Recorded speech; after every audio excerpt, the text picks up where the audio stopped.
President Cyril Ramaphosa is expected to deliver a keynote address at the 2025 Sustainable Infrastructure Development Symposium taking place in Cape Town. Now, the event brings together key stakeholders, experts and decision makers in the field of infrastructure development. Standing by to give us an update is SABC News reporter Katlego Legodi. Katlego, good morning. So the symposium kicked off yesterday. What were some of the highlights from day one?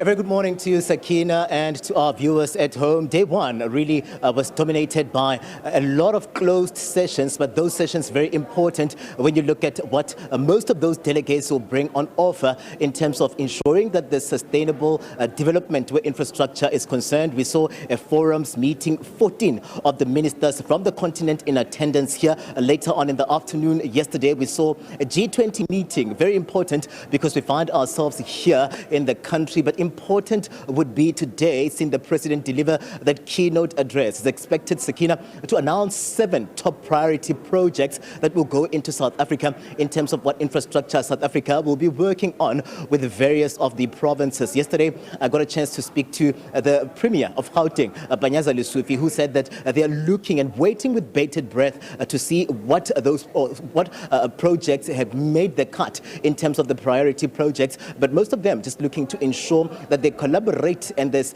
direct investments as well that will go into infrastructure. Coming through at a time as well when we saw the Minister of Finance, Godongwana, just putting aside 1 trillion in the medium term to ensure that the sustainable infrastructure development and those that are here, the gathering of minds, just ensuring that these monies really go where they're supposed to go, but a lot of them just putting emphasis on project preparation so that these projects can see their fruition. I'm going to bring Lufuno Ritsiku with us here in the conversation this morning to just give us a sense. He's an infrastructure specialist to give us a sense of your highlights. I mean, this becomes very important when you look at how then the delivery of services is centered around infrastructure development. Most of the provinces in the country, various of the sectors have been seeing challenges, projects not coming to fruition, and most of them are waiting to see whether this symposium will come through with a tangible results. Welcome to the SABC, Lufuno.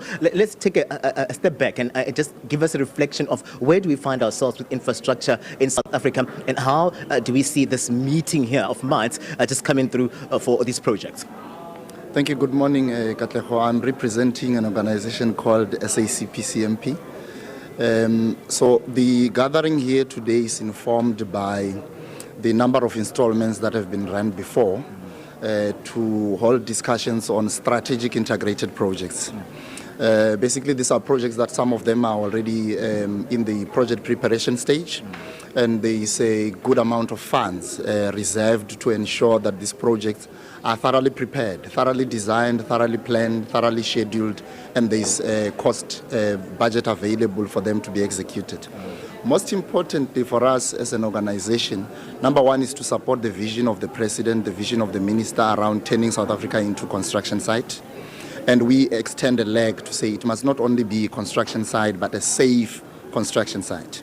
Meaning the projects must be able to reach the land, the communities, and they must not be disrupted.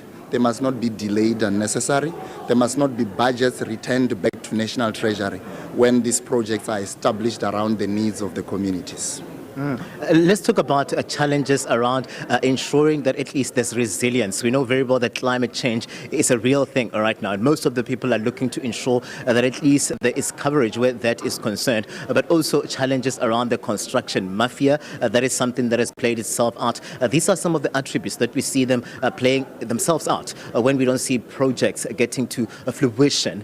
How do we actually reimagine infrastructure development in tackling some of these stumbling blocks?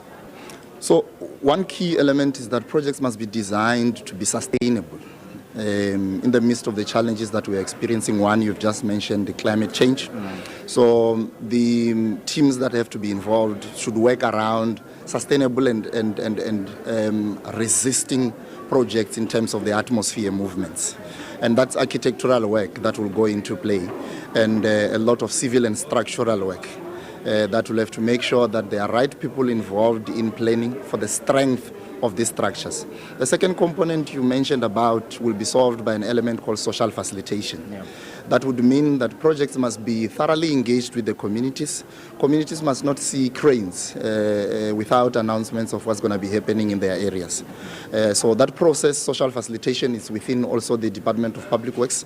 The Minister is working hard to ensure that communities are engaged properly before the projects are enrolled, so that the 30% subcontracting, which are aspects of National Treasury enforced, and also the skills transfer elements are able to be achieved through the implementation of these projects. Lufuno, really appreciate your time this morning. Lufuno Ratsiku coming through here as an infrastructure specialist, and really most of those delegates here will be looking towards what is going to be announced by the President, also taking a step back to give us a sense of where some of these projects are that were announced last year. There were 12 projects announced last year as priority projects, and they'll be taking stock as well in terms of also the high-level meetings that will be playing themselves out today. Various of the ministers will be making their ways into the convention center here, and most of them will be looking to ensure that their departments are also well represented.